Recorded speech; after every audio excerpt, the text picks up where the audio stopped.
ओम नमो भगवते वासुदेवाय। स्वागत है आप सभी का हमारे चैनल पर। आज की इस वीडियो में हम बात करने वाले हैं माघ मास के शुक्ल पक्ष की एकादशी का व्रत कब रखा जाएगा, किस नाम से ये एकादशी जानी जाती है और इस एकादशी का क्या महत्व है। एकादशी के व्रत के पारण का समय, राहु काल का समय, संपूर्ण जानकारी आज के इस वीडियो में आप जानेंगे।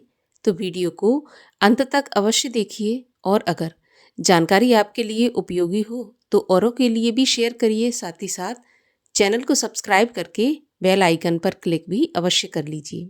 तो चलिए शुरू करते हैं आज का वीडियो। एकादशी तिथि सनातन धर्म की बहुत ही महत्वपूर्ण तिथि है। एकादशी का व्रत पापनाशक व्रत की श्रेणी में आता है। एकादशी का व्रत करने से जाने अनजाने जो भी पाप मनुष्य से होते हैं वो नष्ट हो जाते हैं और भगवान श्री हरि विष्णु की कृपा प्राप्त होती है। माघ मास के शुक्ल पक्ष की एकादशी को हम जया एकादशी के नाम से जानते हैं। सभी पापों को हरने वाली ये एकादशी है। पवित्र होने के साथ ही पापों का नाश करती है। मनुष्यों को भोग और मोक्ष प्रदान करने वाली एकादशी है। जया एकादशी का व्रत करने से ब्रह्म हत्या जैसे महापाप भी नष्ट होते हैं और मनुष्य को पिशाच की योनि से भी मुक्ति मिलती है। एकादशी का व्रत करने वाले को पिशाच योनि में नहीं जाना पड़ता। महीने में 2 एकादशी तिथि आती हैं, एक शुक्ल पक्ष में और एक कृष्ण पक्ष में। कृष्ण पक्ष और शुक्ल पक्ष दोनों ही एकादशियों का विशेष महत्व होता है। जहाँ तक हो सके सभी एकादशियों का व्रत हर सनातनी को रखना चाहिए। भगवान श्री कृष्ण कहते हैं कि एकादशी का व्रत करने से सभी प्रकार के पाप तो नाश होते ही हैं, मनुष्य को इस लोक में सभी प्रकार के सुखों की प्राप्ति होती है और अंत में विष्णु लोक की प्राप्ति होती है। एकादशी के व्रत के नियम 3 दिन पालन किए जाते हैं, क्योंकि ये एकमात्र ऐसा व्रत है जिसमें 3 दिन नियम पालन होते हैं और अगर 3 दिन नियम पालन नहीं किए जाते तो व्रत का पूर्ण फल प्राप्त नहीं होता है। एकादशी के व्रत में दशमी के सूर्यास्त के बाद से हमें अन्न का और नमक का सेवन नहीं करना चाहिए। रात्रि में ही मुख शुद्धि करके सोएं। पूर्ण रूप से ब्रह्मचर्य का पालन करें। अगले दिन अर्थात एकादशी के दिन प्रातःकाल ब्रह्म मुहूर्त में उठ जाएं। नित्य कर्मों से निवृत्त होने के बाद स्नान आदि से स्वच्छ हो जाएं और सूर्य भगवान को जल अर्पित करें। संकल्प लेकर एकादशी का व्रत धारण करें। संकल्प लेते समय हाथ में थोड़ा सा जल और पुष्प लें और अपना नाम, अपना गोत्र और अपना जो भी निवास स्थान है उसका नाम लेकर भगवान से प्रार्थना करें कि मैं एकादशी का व्रत रखने जा रहा हूँ या जा रही हूँ। जो भी गलतियाँ हों उन्हें क्षमा करके इस व्रत को स्वीकार करें। इस प्रकार से संकल्प लें और सारा दिन ओम नमो भगवते वासुदेवाय या हरे कृष्ण इस मंत्र का जाप करते हुए व्रत धारण करें। प्रातःकाल भगवान श्री हरि विष्णु की विधि विधान से पूजा करें। एकादशी व्रत की कथा सुनें और भगवान की आरती करें।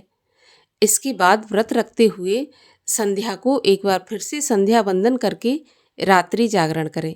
एकादशी के व्रत में रात्रि जागरण का भी विशेष महत्व है। रात्रि जागरण एकादशी के व्रत को कई गुना पुण्य फलदायक बना देती है। तो रात्रि जागरण करें और अगले दिन द्वादशी में जो मुहूर्त बताया जाता है उसी मुहूर्त पर व्रत का पारण करें, क्योंकि अगर व्रत का पारण सही समय पर नहीं किया जाता तो एकादशी का व्रत पूर्ण नहीं माना जाता। तो इसीलिए विशेष रूप से मुहूर्त का ध्यान रखें और अगले दिन अर्थात द्वादशी के दिन जब आप व्रत का पारण करें तो पारण करने से पहले किसी ब्राह्मण को भोजन अवश्य कराएं। और अगर भोजन नहीं करा सकते, कभी कभी सुबह सुबह व्रत का पारण करना होता है, ब्राह्मण भोजन उस समय संभव नहीं होता, तो ब्राह्मण के भोजन की कच्ची सामग्री अलग निकाल के रख दें और उसके साथ दक्षिणा भी निकाल के रखें।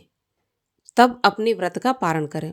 व्रत का पारण करने के लिए आप शुद्ध जल से, गंगा जल मिश्रित जल से, तुलसी दल से या फिर शुद्ध सात्विक भोजन से, चावल से पारण कर सकते हैं। लेकिन ध्यान रहे किसी भी तामसिक वस्तु से व्रत का पारण नहीं करना चाहिए। इसके अलावा भी व्रत के कुछ नियम हैं जो पालन अवश्य करना चाहिए, जैसे कि किसी की चुगली या निंदा नहीं करना चाहिए, दिन में शयन नहीं करना चाहिए, दिन में सोने से भी व्रत नष्ट हो जाता है। और इसके अलावा बार बार फलाहार भी नहीं करना चाहिए, क्योंकि जो व्रती बार बार फलाहार करते हैं तो उससे भी व्रत का फल कम हो जाता है, तो बार बार फलाहार भी नहीं करना चाहिए। तो व्रत के नियमों का पालन करते हुए जब हम एकादशी के व्रत करते हैं तो उससे हमें पूर्ण रूप से भगवान श्री हरि विष्णु की कृपा प्राप्त होती है। अब माघ मास के शुक्ल पक्ष की जया एकादशी का व्रत कब रखा जाएगा? तो देखिए, एकादशी तिथि का प्रारंभ होगा 28 जनवरी बुधवार के दिन शाम को 4:37 से और एकादशी तिथि की समाप्ति होगी 29 जनवरी गुरुवार की दोपहर 1:55 पर। तो एकादशी के व्रत में सूर्योदय कालीन तिथि को मान्य किया जाता है और सूर्योदय कालीन तिथि हमें प्राप्त हो रही है 29 जनवरी गुरुवार को, और इसी दिन जया एकादशी का व्रत रखा जाएगा। इस दिन राहु काल का समय होगा दोपहर में 1:30 बजे से 3 बजे तक।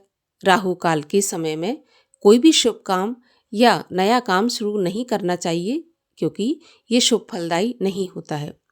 जया एकादशी व्रत का पारण होगा 30 जनवरी शुक्रवार को और पारण का शुभ मुहूर्त होगा सुबह 7:10 से 9:20 तक। इसी समय के बीच में व्रत का पारण अवश्य कर लेना चाहिए। तो ये थी जया एकादशी व्रत से जुड़ी जानकारी। अगर आपको जानकारी पसंद आई हो तो वीडियो को लाइक करके शेयर अवश्य करिए और हमारे चैनल को सब्सक्राइब भी अवश्य कर लीजिए।